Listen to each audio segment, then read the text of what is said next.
गाइसमोन नै एम्बुआ एबं होनना गाबग्राया नै बेसेबा जोंहानियाव मा होनो मालाय अखायाव थानो बानानै दैयाव थानो बानानै मालाय बोरियावसो थाफैदों मालाय नै गाइसमोन मारनो बेसेबा गिदिरखाय ने गिलाय लाङोलै आङो गक्काय बिदै दैसिगोन खोमा जि पेटला जादों नै गक्कायसर जि मानबायलांदों नै न' सिङाव साबनो नागिरबाय जाहानाव गाइसमोन नै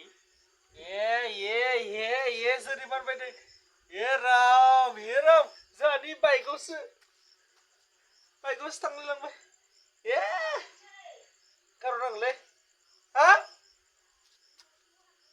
न' सिङाव थांबाय नै